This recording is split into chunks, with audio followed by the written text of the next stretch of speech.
យ៉ាហូតនៅគ្នាប្រហែលជាពេលរៀនវេយ្យាករណ៍នៅគ្នាធ្លាប់ឮវេយ្យាករណ៍មួយនេះខាម៉ូស្រេណៃប្រហែលជាផងក៏មិនដឹងបង្ហាញពីការសន្និដ្ឋានតែនៅពេលសន្ទនានៅគ្នានឹងឮឃ្លាដែលគេនិយាយកបត់កលថាម៉េច come on ណែ so អានឹងក៏គេប្រើបានដែរនៅក្នុងការឆ្លើយតបខ្លីៗ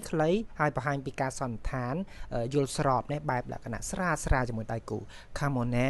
ផែចឹងហើយមកទៅ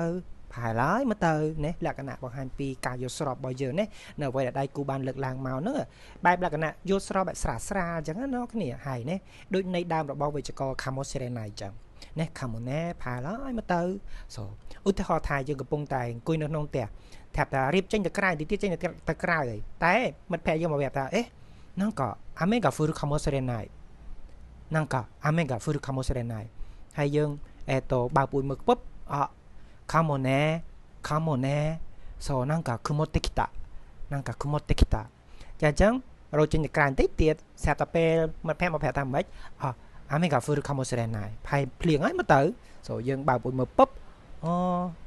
かもねហើយ曇ってきたនេះផៃហើយមកទៅព្រោះមេឃចាប់ដើមងឹតមកតិចៗហើយ曇ってきたចាអញ្ចឹងសន្និដ្ឋានបង្ហាញពីការយល់ស្របនេះស្រាលជាមួយនឹងដៃគូហ្នឹងនេះかもね so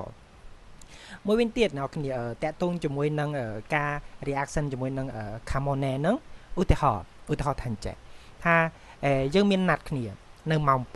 ស្រាប់ឥឡូវម៉ោងប្រហែល 6:50 នាទី 6:55 ហ្នឹងហើយអត់ទាន់ឃើញមកបានតែ2នាក់តែអាតារាសានហ្នឹងអត់ឃើញទាន់មកសោះចាអមិត្តភក្តិយើងហ្នឹងវាមកប្រាប់ថាមិនដែរនិយាយថាតារាសាន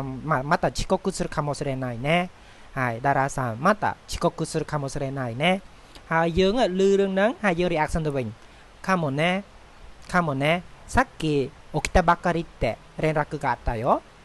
かもねさっき起きたばかりって連絡があったよហើយចាអញ្ចឹងយើង reaction ទៅវិញបែបលក្ខណៈយល់ស្របថាហ្នឹងហើយផាយចឹងហើយផាយឡើយមកទៅ so ព្រោះអីតាក់ទងមកមុននេះមិញថាតំក្រោកហ្នឹង起きたばかりって連絡があったចាអញ្ចឹងខាម៉ូណែសាមញ្ញមែនទែននៅពេលណាដែលយើងចង់បង្ហាញពីអារម្មណ៍យល់ស្របហើយបែបលក្ខណៈសន្និដ្ឋានណាអ្នកគ្នាសន្និដ្ឋានបែបលក្ខណៈយល់ស្របជាមួយនឹងដៃគូយើងអាចប្រើបានហើយខាម៉ូណែហើយស្រាលមកចាំមានទំនុកចិត្តធ្ងន់បានប្រើអត់ត្រូវទេចាអញ្ចឹងមានទំនុកចិត្តតិចនៅក្នុងការសន្និដ្ឋានរឿងហ្នឹងហើយខាម៉ូណែそう日本語難しいかもしれないね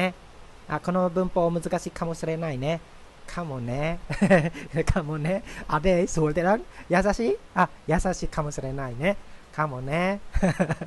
はいじゃあចឹងទៅយើង reaction បែបហ្នឹងណាហើយចា